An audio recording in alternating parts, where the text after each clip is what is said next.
써님, 오늘은 좀 단순하면서도 뭔가 마음을 차분하게 해주는 이 노란 유채꽃밭을 여기다가 30호네요. 30호.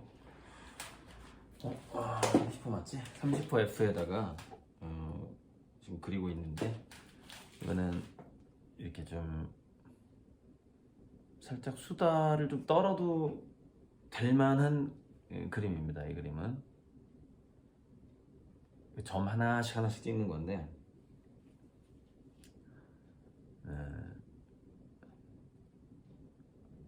뭐부터 얘기를 해볼까요? 수다를 잠자면서 보통 아침에 일어날 무렵에 작품 구상을 많이 합니다. 어떤 그림을 그릴까 하다가, 이거는 좀 새로운 형식의 작품인데, 유채꽃밭이 이렇게, 그러니까 별에서 꽃까지 형식으로 밑에 쫙 이렇게 깔리는 거예요. 이렇게 노란 꽃밭이 이렇게 깔리는 거예요. 그리고 위에 노란 태양이 떠 있는 거죠. 그러니까 딱 단순하게 태양하고 꽃밭만 그리려고 하는 거예요. 물론 가운데는 눈동자가 노란색 꽃밭이 반사가 돼서 약간 노란색으로 홍채가 빛나는 그런 꽃밭이 되는 거죠.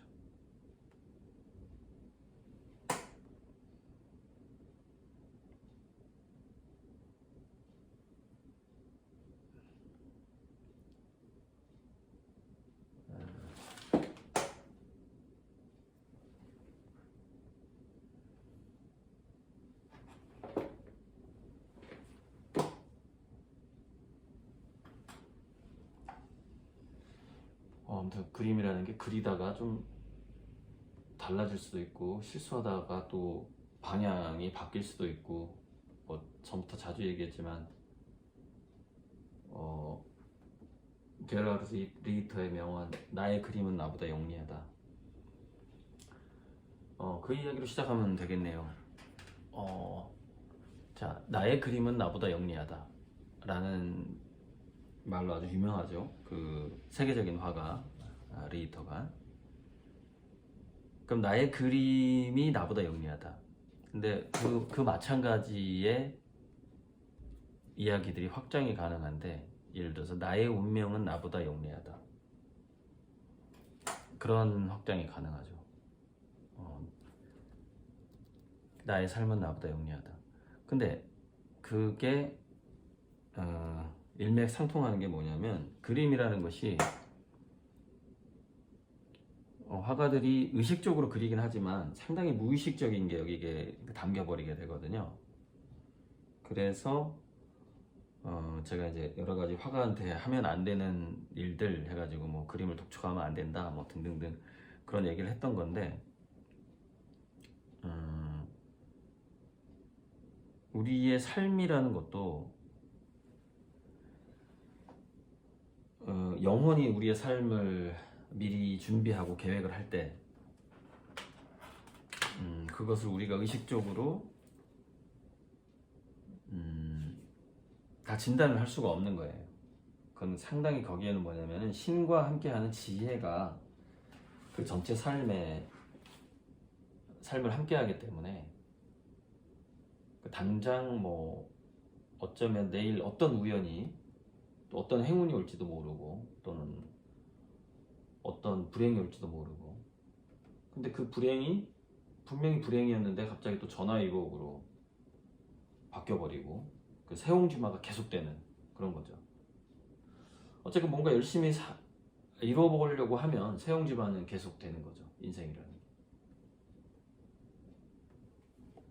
저도 지금 그러고 있는데요.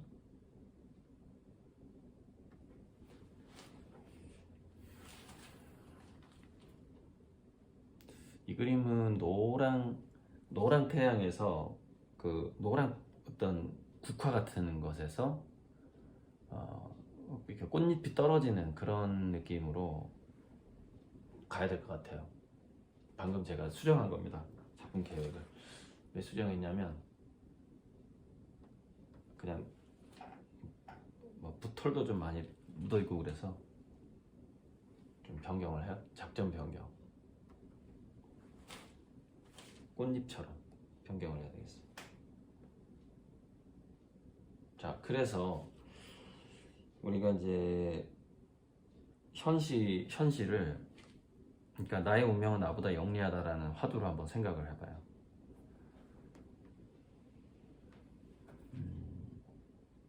그래서 현실에서 어떤 일어나는 일들이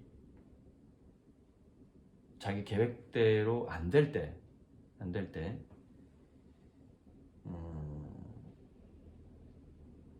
좀 더 거시적인 시각을 가지고 있는 사람들은, 이제 제가 항상 어려울 때 그랬죠. 지금의 이 시련이 나를 어떤 연단이라고 그러죠. 맹자에서 하늘이 큰 일을 맡기기 전에 시련을 준다, 그런 이야기처럼 그런 시간이다라고 생각을 하게 되죠. 왜냐면 그 전체 운명을 긍정하기 때문에.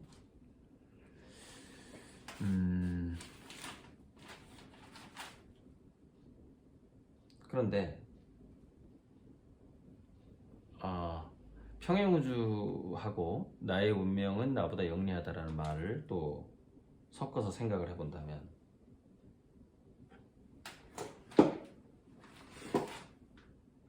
그게 자기 무의식에 저장된 것들이 현실로 나타난다고 하잖아요. 평행우주, 그 다음에 이끌림의 법칙에서.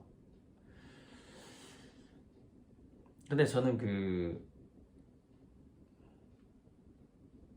저 사람들이 왜 저렇게 살까? 그러니까 나르소시오하고 플라잉 몽키들이 저한테 하는 짓을 보면 이제 공통점을 하나 발견했어요. 어젯밤에 또 막 어떤 문자가 와서 공통점을 발견했는데, 그게 뭐냐? 어떤 부자가 되고 싶은 욕망은 있는데 그것이 비전의 수준에 가지 못했다, 그런 게 느껴지고, 또 하나는 기적을 잘 믿지를 않아요. 기적. 그러니까 저는 항상 계속 기적을 얘기하고 있거든요. 기적이 일어날 거다, 기적이 일어날 거다. 그리고 지금까지도 제가 이 공간에서 그림 그리는 것 자체가 기적이에요. 있을 수 없는 일이에요.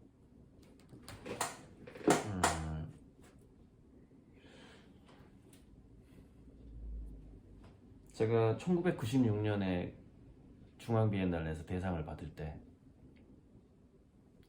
정말 아무도 받을 거라고 기대도 하지 않았고, 심지어 저 화실 동료는, 같이 화실 다녔던 중대 다니는 S 모 후배는, 형이 대상을 받으면 뭐 내 손에 장을 지진다 이러는 거예요. 그래서 난 손에 장을 지지는 게 뭔지 그때 한번 검색을 해봤는데, 아무튼 굉장히 고통스러운 것 같아요.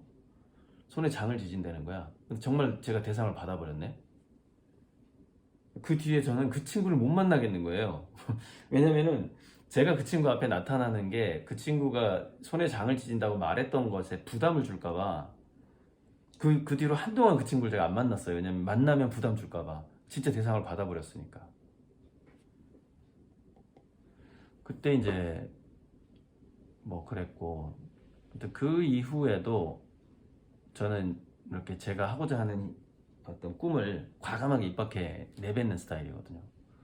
나 이거 하고 싶다, 아마 될 것 같다, 이런 식으로 하겠다, 이런 식으로. 제다이의 요다 제다이 맞죠? 요다가 do or do not, there is no try. 한다 안 한다만 있고 한번 해본다라는 건 없다, 그 이야기처럼 그런 정신으로 좀, 제 말투 자체가 그래요. 한다면 한다, 이런 말투로 하는 경향이 있는데, 좀 정주영 스타일. 해보기는 해봤어? 이런 그런 스타일인데, 제 말투 자체가 유튜브에서 계속 그렇게 얘기하고. 그런데 나르소시오하고 플라잉 몽키들, 나르소시오한테 이용당하는, 그리고 간접적으로 직간접적으로 돕고 있는 플라잉 몽키들이 나눈 대화를 대화를 카톡을 저한테 어제 보낸 거예요. 근데 거기서 읽히는 게 뭐냐면 이제 일단 첫째 유치하다 하고 뭐가 계속 읽히냐? 아, 이 사람들은 기적을 믿지 않는구나. 기적을 믿지 않는구나. 그러니까 내 말이 얼마나 이상하게 들렸을까. 같이 활동하면서 저는 맨날 기적적인 얘기만 하니까 기적이 찾아온다. 그리고 기적이 찾아오지 않으면 제가 지금 꿈꾸는 것들 이루어지지 않아요. 다 기적이 필요하거든요.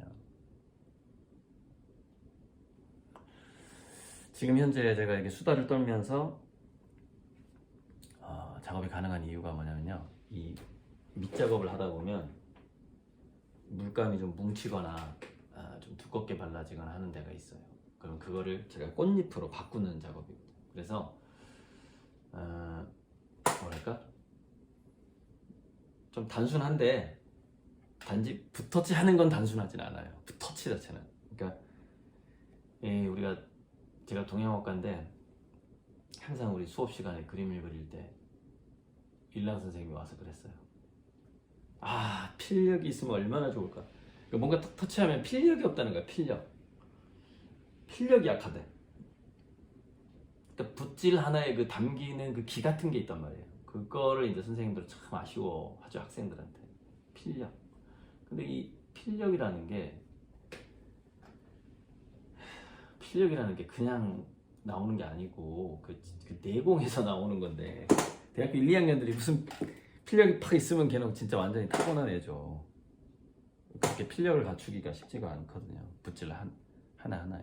근데 이거는 지금 딱 점만 찍어도, 점만 찍는 것에서는 뭐 필력이 나타나진 않겠지만 획을 그을 때는 그 붓이 지나가는 거에서 필력이 보여지게 되죠.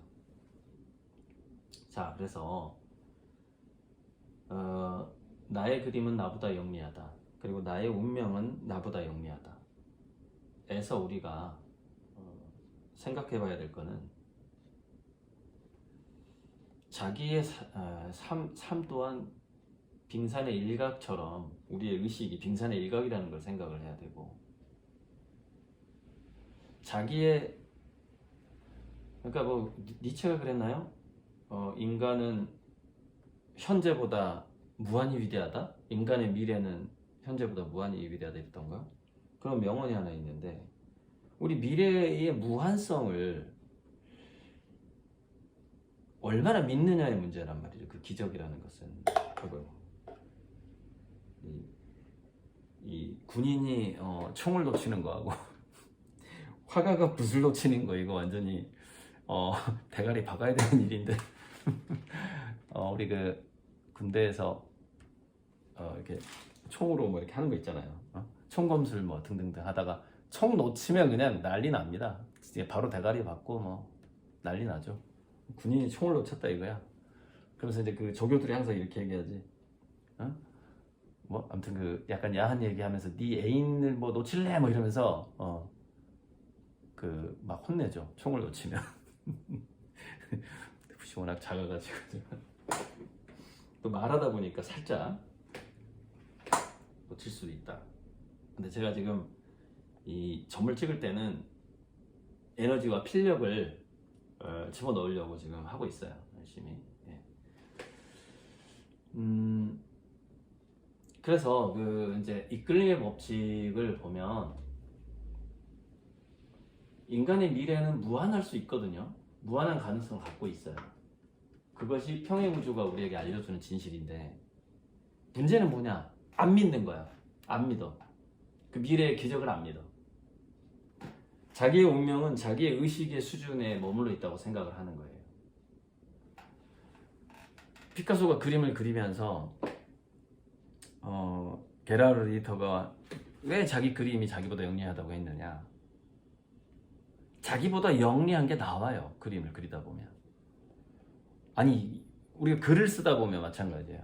글을 쓰다 보면, 아니 이 글을 신이시여 진정 이 글을 제가 썼나이까, 이런 글이 나옵니다. 쓰다 보면 나와요. 제가 써봐서 알죠. 그림도 마찬가지로 그리다 보면 신이시여 과연 이 그림을 제가 그렸나이까, 그런 그림이 나옵니다. 가끔 그런 기적들이 일어나요. 그림을 그릴 때. 피카소도 그런 얘기 많이 했어요. 그림이 자기를 처음에는 내가 그림을 이끌어가지만 그리다 보면 그림이 나를 이끌어간다 이런 얘기를 피카소가 한단 말이죠. 근데 우리가 우리의 인생, 삶이라는 것을 그림이라고 봤을 때 우리가 어떤 목적을 세우고 실천을 하다 보면 그 목표가 그 삶이 자기를 이끌어 간다라는 것을 느낄 때가 있죠. 제가 선봉농주 유토피아를 외치고 기부천조를 외친 지가 벌써 몇 년인가요? 2007년부터 외쳤으니까 18, 9, 10, 11, 14년 뭐 좀 과장하면 15년째 제가 지금 기부천조를 외치고 있고 유토피아를 외치면서 그림을 그리고 있단 말이에요. 제가 그런 문구를 화실에다가 써놓지 않았다면 저는 오늘날에 제가 없다고 생각합니다. 저는 그 문구를 화실에다 적어놓고 그 꿈을 이루겠다고 늘 매일매일 그 문구를 보면서 생활을 하다가 그러다가 불나고 또 불났기 때문에 책을 쓰게 되고 책을 써서 강의를 하다 보니까 유튜브 너무 강의가 아까운 거야. 그래서 기록에 남기고 싶은 거예요. 그래서 유튜브를 시작했고 그렇게 후원자들이 모이기 시작했고 여기까지 온 거죠. 계약금 370억까지 온 겁니다. 그림 계약금 370억. 여러분 이게 100분의 1 계약금이기 때문에 이게 이제 선수금이라고 하죠. 물건이 나가기 전에. 그래서 제가 작년에 세무사한테 물어봤어요. 이게 100개월 할부가 100분의 1들이 내 통장에 들어오는데 이거 국세청에서 어떻게 잡는 거냐. 그러니까는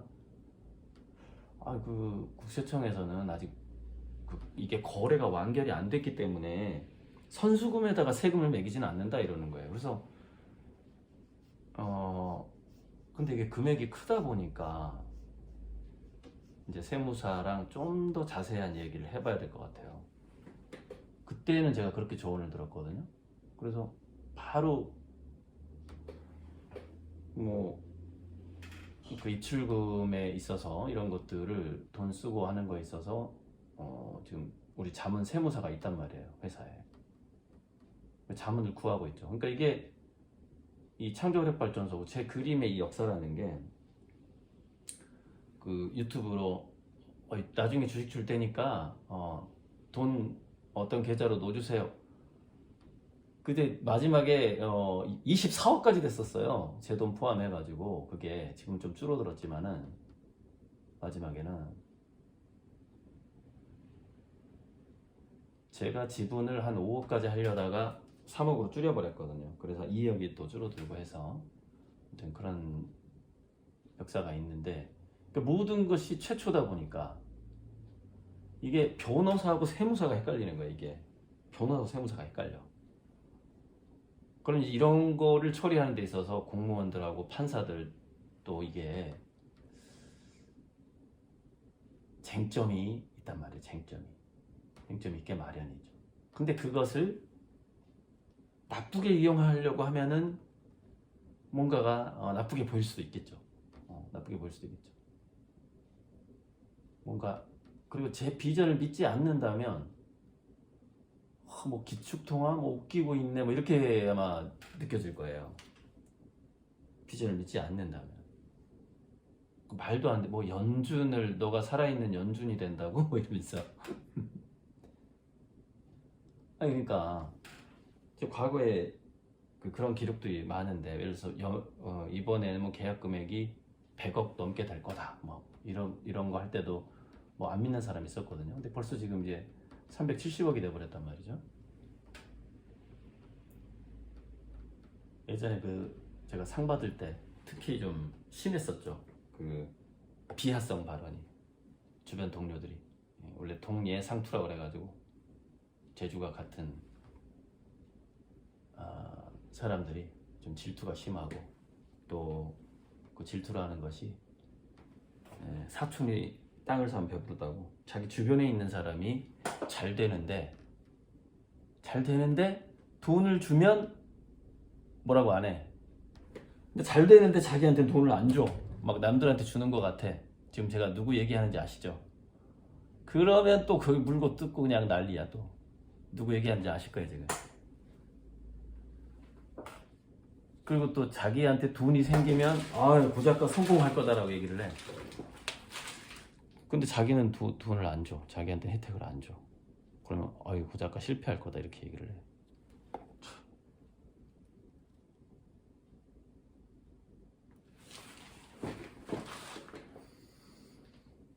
수다 떨면서 그리는데 또 꽤 많이 그렸네요. 이거는 약간 이 배경부이 홍채의 단점을 보완하면서 꽃잎으로 바꾸는 그런 아주 재미있는 작업이거든요.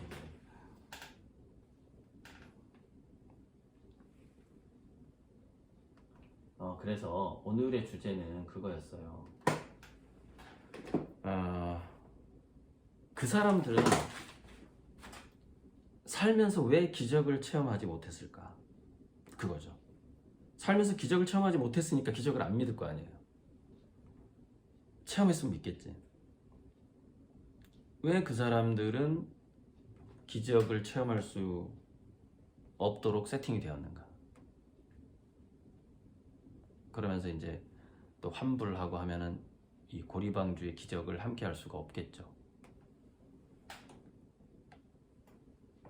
저한테 투자하고 저를 믿어주는 사람들 챙겨주기도 바쁜데 그 사람들 뭐 챙겨줄 정신이 없죠.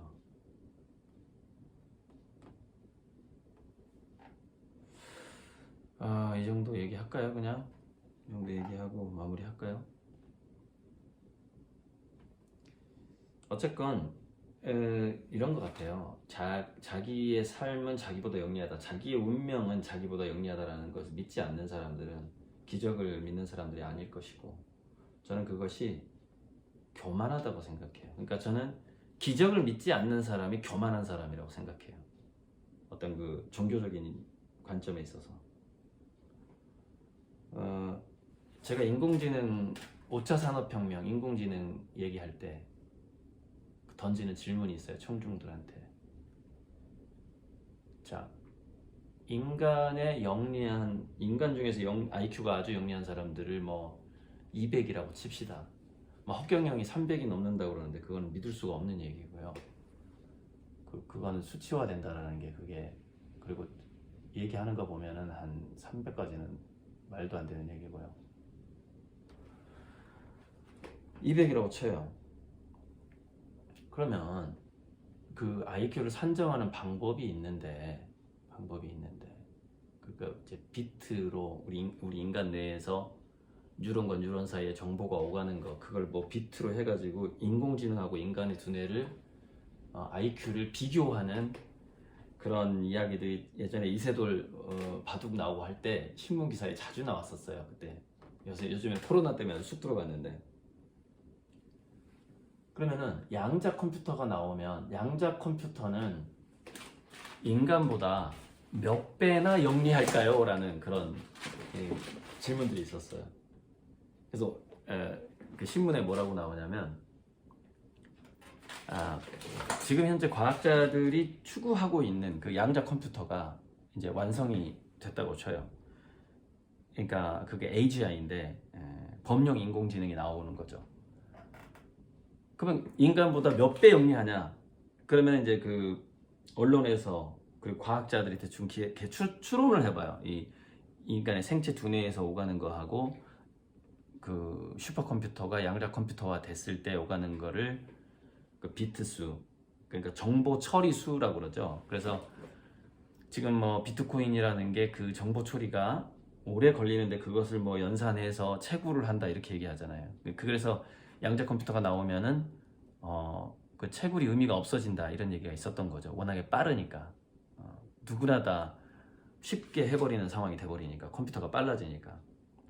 그래서 대략 그 배수가 몇 조 배로 나옵니다. 그러니까 양자 컴퓨터가 한 인간의 두뇌의 그 정보 처리 능력보다 몇 조 배가 뛰어나요.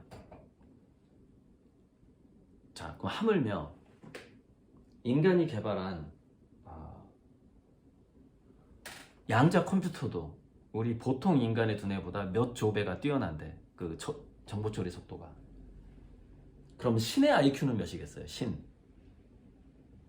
양자 컴퓨터보다 훨씬 나다고 저는 봐요. 신이. 물론 이 양자 컴퓨터 우주 가설이 있는데, 컴퓨터 자체가 우주고 그 우주 전체가 신이다라는 가설이 있단 말이에요. 그것이 이제 양자 컴퓨터 시뮬레이션이다. 이 우주가 이제 그런 가설이 있는데,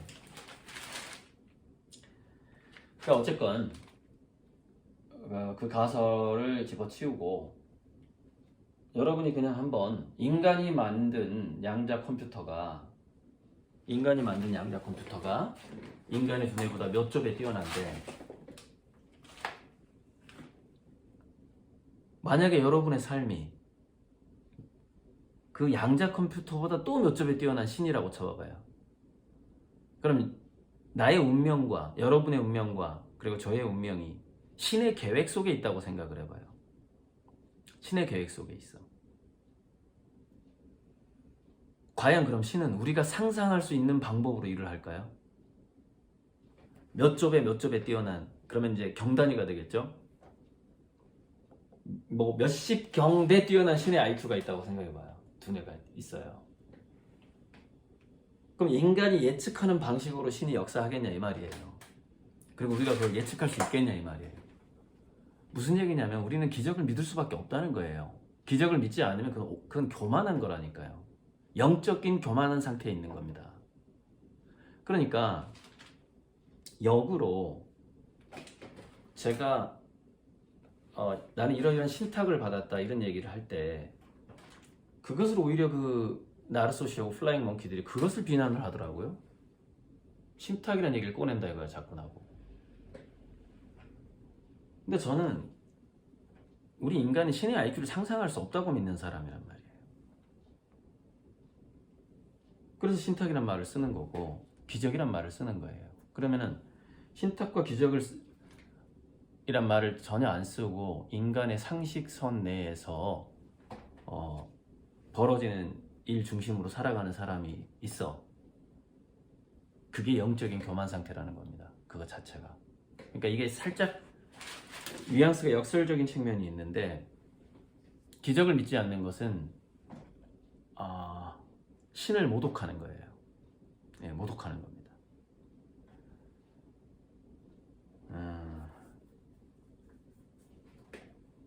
그래서 우리 나르소시오하고 플라잉 몽키들 그쪽 편에 서서 저하고 이 창조 화력 발전소를 음해하는 이 음해 세력들이 하루빨리 그 교만함, 영적 교만함에서 벗어나서,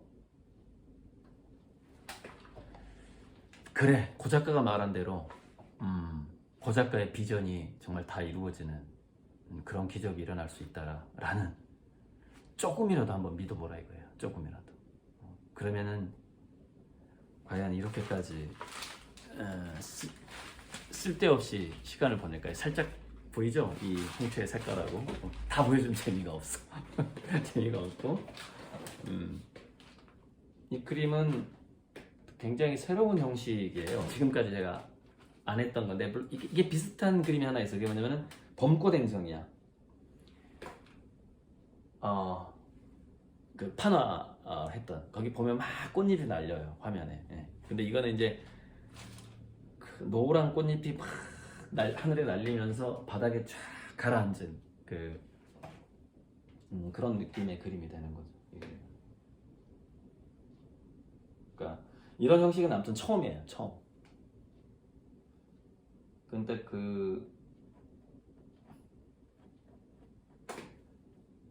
우리가 그림의 운명이라는 게 있잖아요. 그림의 운명. 이 그림의 운명이 그런 거죠.